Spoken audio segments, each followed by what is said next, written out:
Margaret Winters stood at the corner of 6th Street, waiting for the light to change. The late afternoon sun bathed the city in a golden glow, but she barely noticed.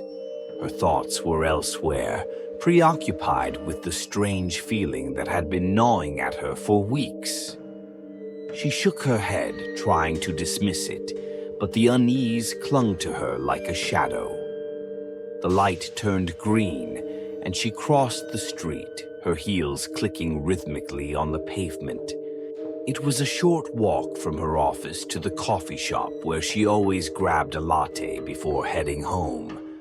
Normally, this routine brought her comfort, a sense of order in the chaos of her day. But today, something felt off. As she pushed open the door to the cafe, the bell chimed softly. The familiar scent of freshly brewed coffee greeted her, but the warm atmosphere did little to ease the tightness in her chest. Margaret approached the counter, smiling at the barista, a young woman with bright red hair who had served her almost every day for the past year. "Hi, can I get a—" "Margaret," the barista interrupted, her voice strained. "I really don't think it's a good idea for you to be here right now." Margaret blinked, her smile faltering. "What do you mean? I just want my usual latte." The barista exchanged a glance with the other employee behind the counter, an older man who was watching Margaret with a frown. "I'm sorry, but I really think you should leave," the barista said, her tone firmer now. Margaret's confusion deepened. "Did I do something wrong?" The barista hesitated, then sighed. "Look, I don't want to cause a scene. Just, please don't come back here, okay?" Margaret stared at her, unable to comprehend what was happening. She had been coming to this cafe for years. Why were they acting like she was some kind of threat? The tightness in her chest spread to her throat, and she felt a sudden urge to flee. Without another word, Margaret turned on her heel and hurried out of the cafe. The bell chimed again as the door closed behind her, the sound ringing in her ears like a death knell. She walked quickly down the street, her heart pounding. She could feel eyes on her, the stares of passers-by who seemed to be whispering to each other as she passed. What the hell was going on? She reached her apartment building and fumbled with her keys, her hands trembling. As she stepped into the lobby, she saw Mrs. Peterson, her elderly neighbor, waiting for the elevator. Mrs. Peterson had always been friendly, often sharing gossip or homemade cookies with Margaret. "Hello, Mrs. Peterson," Margaret said, forcing a smile. Mrs. Peterson's face tightened and she pressed the button for the elevator without a word. Margaret opened her mouth to say something else, but the older woman stepped into the elevator as soon as it arrived, turning her back on Margaret.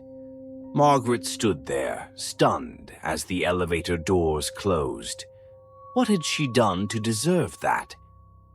She replayed the last few weeks in her mind, trying to remember if she had said or done something to offend Mrs. Peterson, but nothing came to mind. Feeling increasingly uneasy, Margaret decided to take the stairs. As she climbed, her mind raced, trying to make sense of the strange encounters. She had noticed subtle changes in the way people treated her recently, colleagues avoiding her, neighbors turning away when they saw her coming, but she had chalked it up to her own overactive imagination. Now she wasn't so sure. By the time she reached her floor, Margaret's nerves were frayed. She unlocked her door and stepped inside, closing it behind her with a heavy sigh. The familiar surroundings of her apartment did little to calm her. Everything felt wrong. Margaret dropped her bag on the kitchen counter and poured herself a glass of water. As she drank, Her eyes caught a reflection in the window. She froze, the glass slipping from her fingers and shattering on the floor. Outside, across the street, she saw a figure standing in the shadows. The woman was watching her, and even from a distance, Margaret could see the uncanny resemblance. The same hair, the same posture, even the same clothes.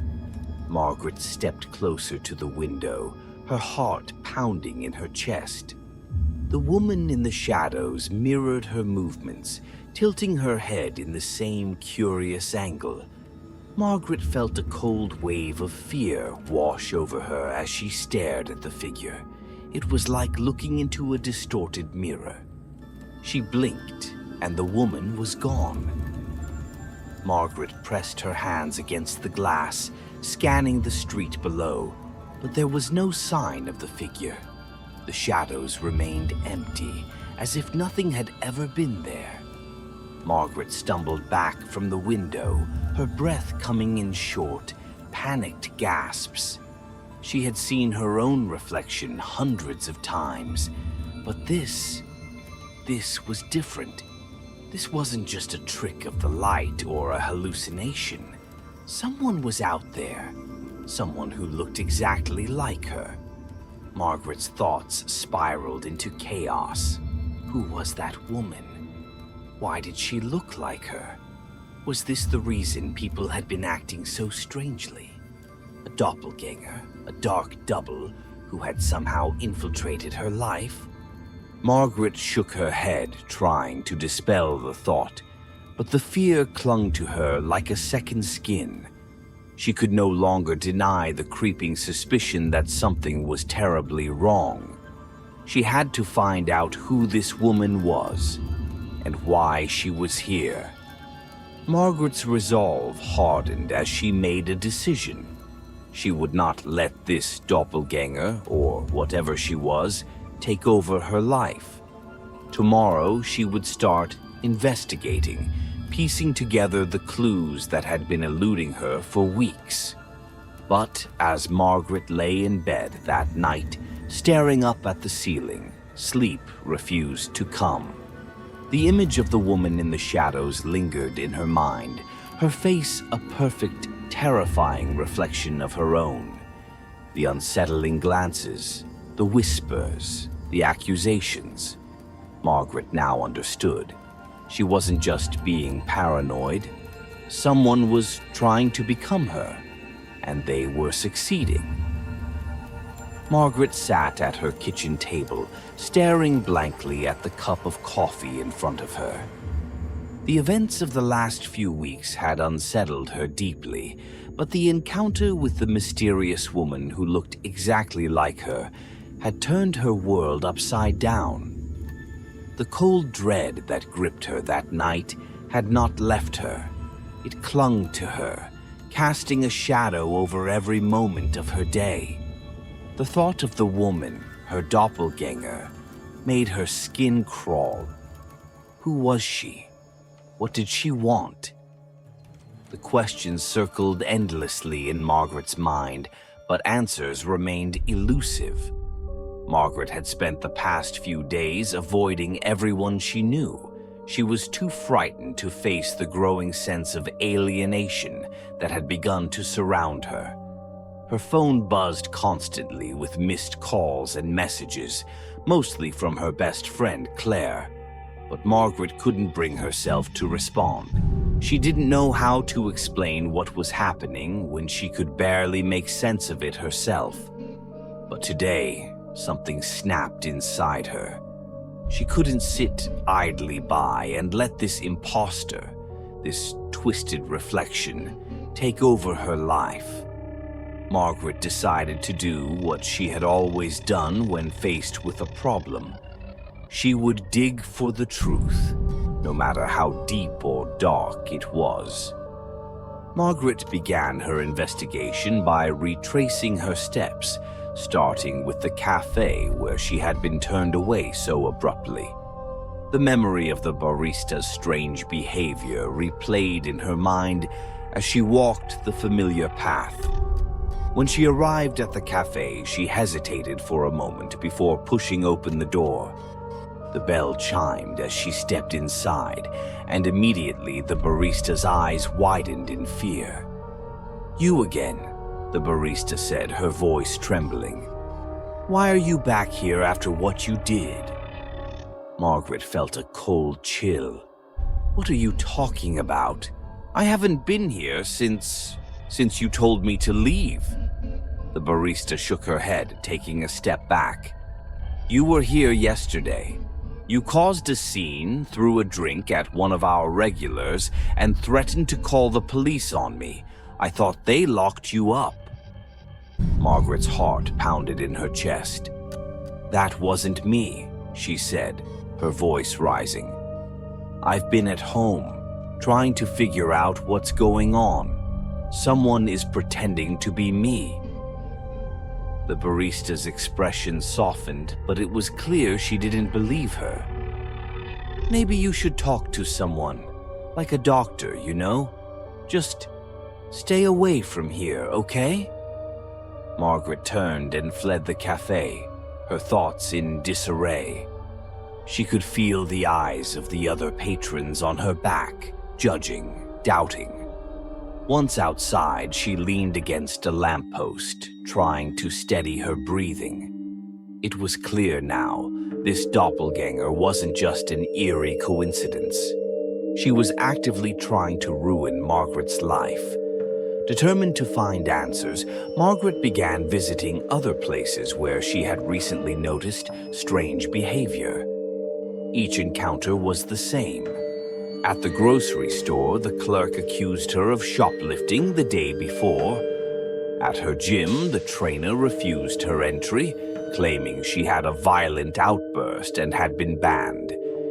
Each accusation, more bizarre and untrue than the last, sent Margaret deeper into despair. The final straw came when she decided to confront her best friend, Claire. If anyone would understand, it would be Claire, her confidant, her rock.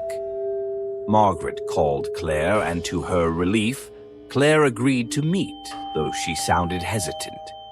They met at a quiet park, a place they had often gone to escape the world.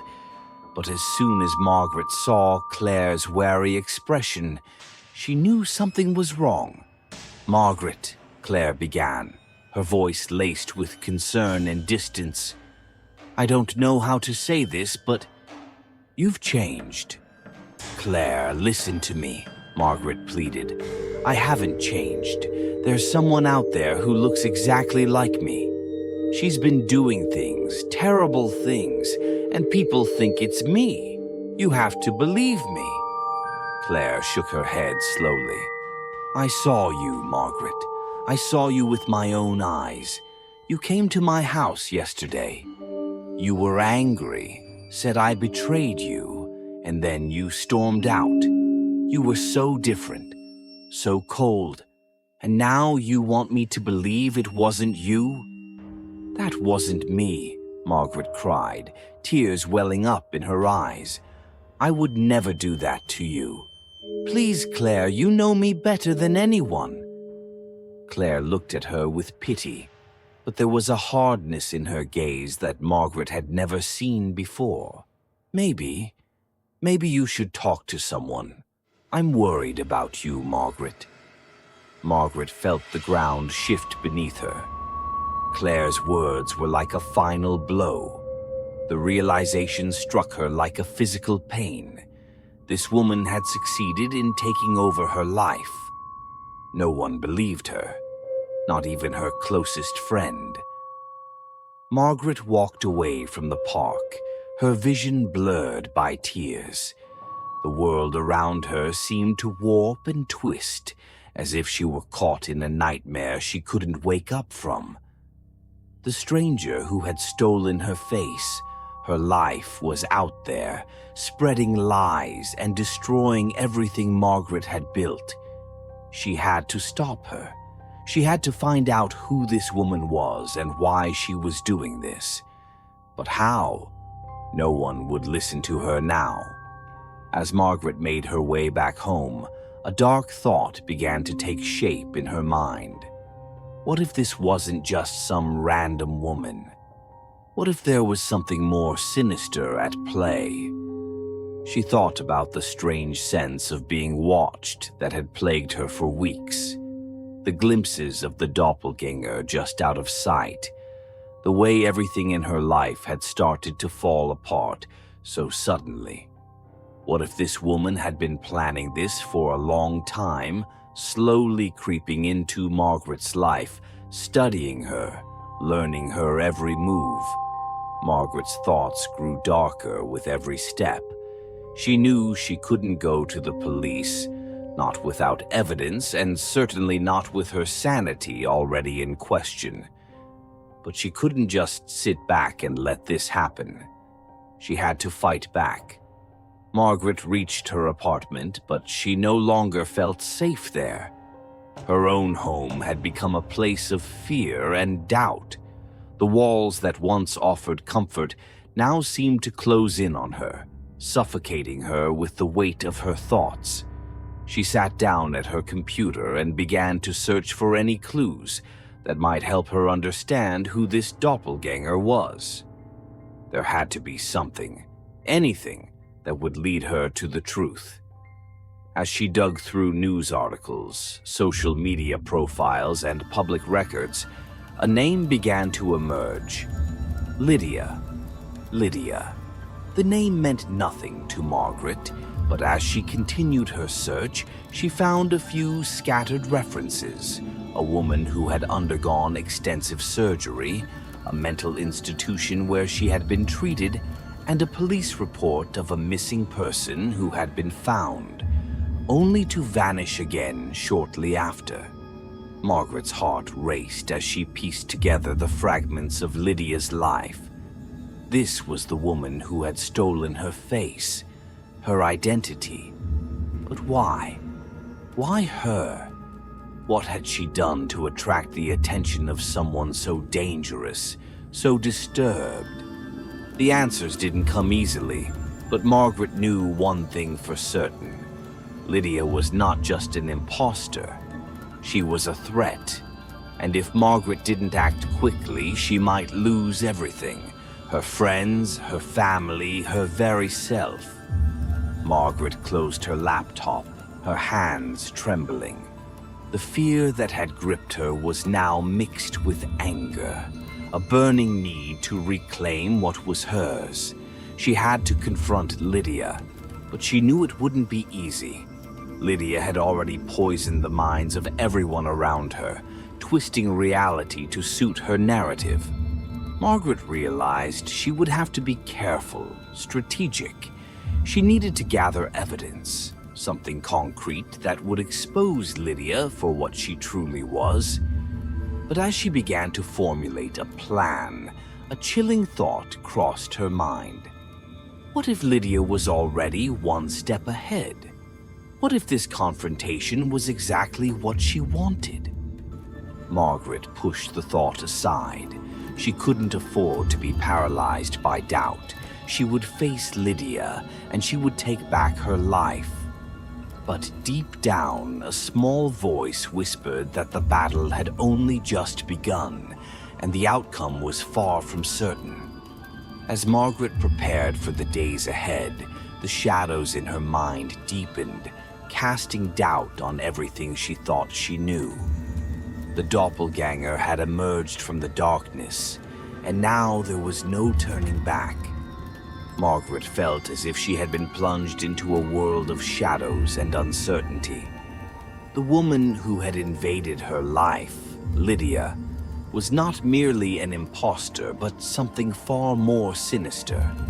Over the past few days, Margaret had uncovered fragments of Lydia's life, each more disturbing than the last, but the full picture had remained elusive. Until now. The breakthrough came in the form of an old newspaper article buried deep in the archives of the local library. Margaret had spent hours sifting through endless records, her eyes burning from staring at the microfilm reader. Just as she was about to give up, she found it. an article about a woman named Lydia Hale, who had been institutionalized years ago for severe psychological issues. The article detailed Lydia's tragic life, an unstable childhood marred by loss, followed by a string of failed identities and desperate attempts to fit into lives that weren't her own. Lydia had been a master of disguise, even before her surgeries, slipping in and out of different personas, leaving a trail of ruined lives in her wake. But the most chilling detail was the revelation that Lydia had become obsessed with a woman she had never met. That woman was Margaret. Margaret's blood ran cold as she read the article. Lydia's fixation on her had started long before they had ever crossed paths. It wasn't a chance encounter, it was planned, methodical. Lydia had been stalking her for years, studying her every move, her habits, her relationships. It was as if Lydia had been preparing for this moment all along, waiting for the perfect time to step into Margaret's life and take it for herself. The article mentioned Lydia's release from the institution, deemed rehabilitated and fit to rejoin society. Margaret could only imagine how Lydia must have manipulated the system, convincing doctors that she was sane, only to resume her twisted obsession the moment she was free. The realization made Margaret's skin crawl. She had been living her life, unaware that a predator had been watching her, mimicking her, and planning to take over. Margaret knew she had to confront Lydia, but the thought of facing her doppelganger sent a wave of fear through her. Lydia had already convinced Margaret's friends, colleagues, and even her own family that she was the real Margaret. How could Margaret prove otherwise when everyone had already turned against her? But as Margaret sat in the quiet library, surrounded by the weight of Lydia's past, she felt a surge of determination. Lydia might have taken her place, but she hadn't won. Not yet. Margaret would fight to reclaim her life, even if it meant facing the woman who had stolen everything from her. She took a deep breath and gathered the documents she had collected, old photos of Lydia before her surgeries, records of her time in the institution, and the article that had revealed the depth of Lydia's obsession. This was her proof. This was what she needed to expose Lydia for the fraud she was. Margaret knew that Lydia had likely anticipated this, that she was playing a game with stakes higher than Margaret could have ever imagined. But Margaret wasn't going to play by Lydia's rules. She would confront her, yes, but she would do it on her own terms. That night, Margaret returned to her apartment, her mind racing with plans. She spread the documents across her kitchen table, trying to make sense of the tangled web that Lydia had woven around her life. There had to be something here, some clue that would give her the upper hand. And then she found it. Buried in the institutional records was a name, a doctor who had been closely involved with Lydia's treatment, Dr. Richard Cole. The records indicated that Dr. Cole had maintained contact with Lydia even after her release, perhaps out of concern, or maybe something more. Margaret's instincts told her that Dr. Cole knew more than he had let on, that he might hold the key to understanding Lydia's ultimate goal. The next morning, Margaret called Dr. Cole's office, posing as a journalist writing an article on mental health rehabilitation. It wasn't hard to secure an appointment. Dr. Cole was eager to share his success stories, and Lydia Hale was undoubtedly one of them. As Margaret sat in the waiting room of Dr. Cole's office, she felt a mixture of anxiety and anticipation. She had prepared herself for this moment, armed with questions that would hopefully lead to the answers she so desperately needed. Dr. Cole greeted her with a warm smile, a man in his mid-50s with a calm demeanor that put his patients at ease. But Margaret wasn't here for comfort. She was here for the truth. As they sat down in his office, Margaret began by asking general questions about his work, easing into the conversation. Dr. Cole spoke passionately about his patients, about the challenges of mental health treatment, and about the satisfaction of seeing someone like Lydia Hale successfully reintegrate into society. "And what can you tell me about Lydia Hale specifically?" Margaret asked, leaning forward slightly. "Her case must have been quite a challenge." Dr. Cole's expression shifted ever so slightly. "Lydia was a unique case indeed. She struggled with identity issues for most of her life. It was a long road, but she made remarkable progress. Progress that included multiple surgeries to alter her appearance," Margaret pressed. Dr. Cole hesitated, then nodded. "Lydia underwent surgery as part of her treatment. She believed that changing her appearance would help her leave her troubled past behind, or to become someone else entirely." Margaret's voice hardened. Dr. Cole looked at her sharply, the warmth in his eyes cooling. "What exactly are you getting at, Miss Winters?" Margaret leaned in closer, her voice low. "Lydia Hale has taken over my life. She's convinced everyone around me that I'm the imposter. I need to know how she did it. What did you help her with, Dr. Cole?" Dr. Cole's eyes widened in surprise, but there was something else there, too. Fear. He quickly composed himself, but Margaret had seen enough. "Lydia was a complicated case," he began carefully. "Her desire to become someone else was deeply rooted in her trauma. My goal was to help her find peace, not to harm anyone." "But she's not at peace, is she?" Margaret's voice was shaking with controlled anger. "She's destroyed my life, and you helped her do it."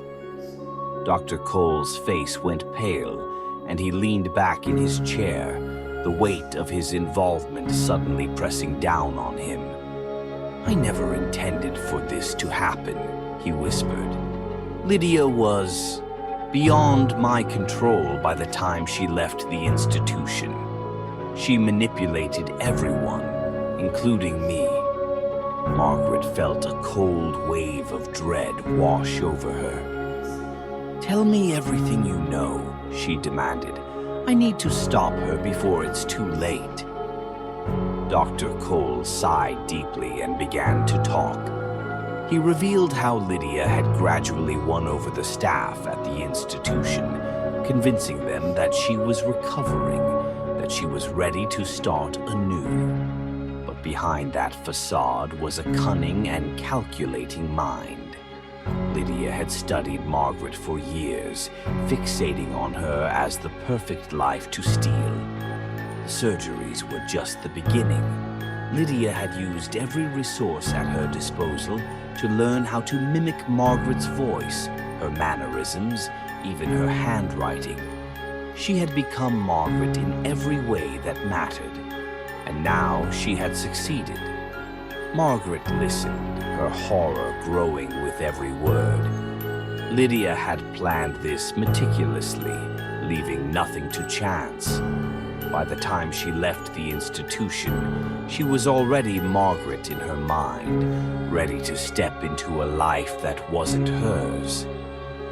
Dr. Cole finished his confession, looking at Margaret with something that might have been pity. "I'm sorry," he said quietly. "I never thought she would go this far."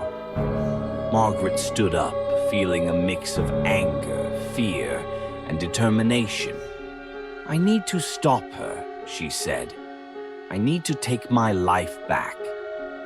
Dr. Cole nodded, but there was a sadness in his eyes. "Be careful, Margaret. Lydia is dangerous. She won't let go of what she's taken without a fight." Margaret left Dr. Cole's office with a clearer picture of the monster she was up against. Lydia wasn't just an imposter. She was a woman who had systematically dismantled Margaret's life, piece by piece, until there was nothing left but confusion and despair. But Margaret wasn't going to give up. She had the truth now, and with that truth, she would confront Lydia. It was time to end this nightmare, once and for all. The night was thick with a suffocating silence as Margaret approached the house at the edge of the city. It was the house she had once called home, though now it felt like a foreign place, a dark shell of the life she had once known. Her hands trembled as she reached for the gate, the cold metal biting into her skin as she pushed it open. The creak of the hinges echoed in the stillness, a sound that seemed to hang in the air, as if the night itself was holding its breath, waiting. The windows were dark, but Margaret knew she was inside. Lydia, the woman who had taken everything from her. The woman who now wore her face, lived her life, and who had left Margaret with nothing but fear and confusion. But tonight, the fear was something Margaret could no longer afford. She had come to take back what was hers, or die trying. Margaret's footsteps were eerily quiet on the path leading to the front door, her heartbeat the only sound she could hear, a relentless drum in her chest. She reached the door, her breath catching in her throat as she fumbled with the key she had never stopped carrying. For a moment, she wondered if Lydia had changed the locks, but the key slid in smoothly. The door opened with a soft click, and Margaret stepped inside. The house was dark, but it wasn't the darkness that unnerved her. It was the familiarity. Everything was exactly as she had left it, down to the shoes by the door and the coat hanging on the rack. But she knew without a doubt that this was no longer her home. It had become something twisted, a reflection of a life that was no longer hers. Margaret moved cautiously through the hallway, her eyes adjusting to the dim light. The walls seemed to close in around her, the air heavy with a sense of foreboding. Every creak of the floorboards, every whisper of the wind outside felt amplified, as if the house itself was alive, aware of her presence. She paused at the entrance to the living room, the room where she had spent countless evenings curled up with a book or a movie, where she had laughed with friends, shared secrets, lived. Now it felt like a tomb. She could feel Lydia's presence here, an invisible stain that tainted everything. And then she saw her. Lydia was sitting on the couch, her back to Margaret, staring into the darkness as if she had been waiting for this moment. Margaret's breath caught in her throat, her pulse quickening. She took a step forward, her voice trembling as she spoke. "Lydia." Lydia didn't move, didn't even flinch. For a moment, Margaret wondered if she had heard her, if she was real at all. But then Lydia spoke, her voice calm, almost serene, as if she were addressing an old friend. "You finally came," Lydia said, still not turning around. "I was beginning to think you'd given up." Margaret's fists clenched at her sides. "I'm here to take back my life." Lydia let out a soft, almost pitying laugh. "Your life? Margaret, you don't have a life anymore. This is my life now. Everything you were, everything you had, it's mine." and there's nothing you can do to change that. Margaret felt a surge of anger, hot and powerful, but she forced herself to remain calm. You can't just take someone's life, Lydia. You can't just erase me. Lydia finally turned to face her, and the sight of her own face staring back at her, twisted into a cruel smile, made Margaret's blood run cold. But I already have, haven't I? Your friends, your family, they all think I'm you, and they think you're the imposter. Even you started to believe it, didn't you? Margaret swallowed hard, her voice trembling. No, I know who I am. I know what you are. Lydia's smile faltered, just for a moment, but it was enough for Margaret to see the cracks beneath the surface. The woman who had taken everything from her was not invincible. She was human, just like Margaret, and she could be defeated. You're not me, Lydia, Margaret said, her voice gaining strength. You're just a twisted reflection, a parasite feeding on other people's lives because you have nothing of your own. Lydia's eyes flashed with anger, and she stood, the tension in the room thickening. You think you can come here and just take it all back? You think you can just walk in and be Margaret again? It's too late for that. You're nothing now. No one will believe you. No one will help you. You're already gone. Margaret took a step forward, her resolve hardening. I'm not gone, Lydia. I'm right here, and I'm not leaving until I have my life back. Lydia's expression twisted into something ugly, something feral. You think you can fight me? You think you can win? Margaret's heart pounded in her chest, but she didn't back down. I know I can. The room seemed to close in around them as Lydia lunged forward, her hands outstretched, aiming for Margaret's throat. But Margaret was ready. She sidestepped Lydia's attack, grabbing a heavy lamp from the side table and swinging it with all her strength. The lamp connected with Lydia's head with a sickening crack, and she crumpled to the floor. Margaret stood over Lydia's prone body, her breath coming in ragged gasps.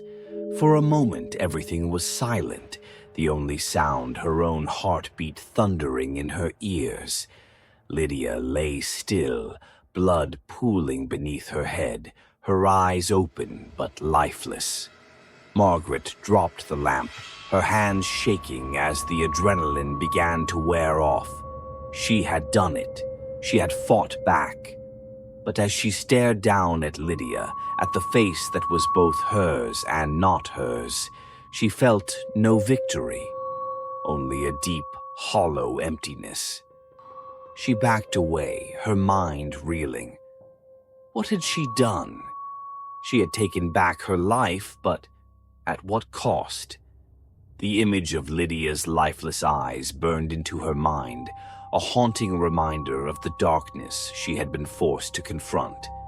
Margaret stumbled out of the living room, her thoughts a tangled mess. She needed to leave, to get away from this house, from this nightmare. But as she reached the front door, she hesitated. Was it really over?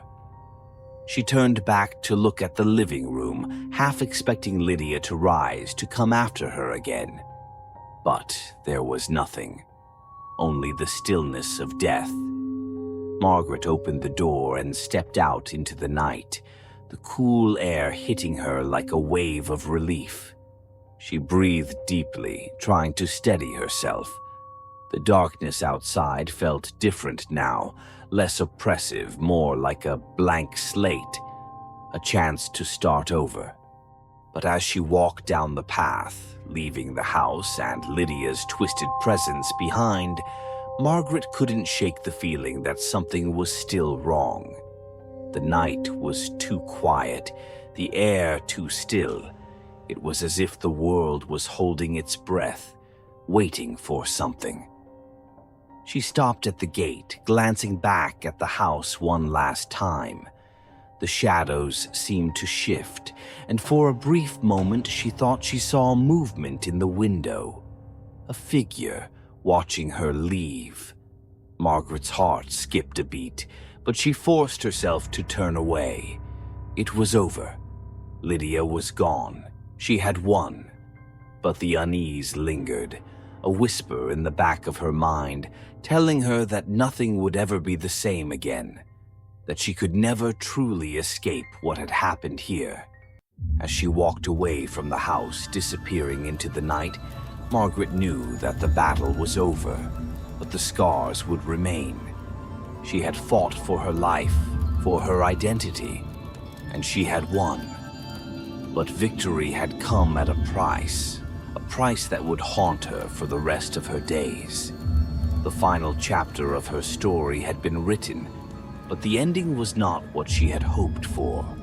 Margaret had reclaimed her life, but in doing so, she had lost something far more precious: her peace of mind, her sense of self. She had become someone new, someone who had faced the darkness and survived, but at what cost? And as she disappeared into the night, the house behind her stood silent, a dark reminder of the battle that had taken place within its walls. A battle that would never truly be over.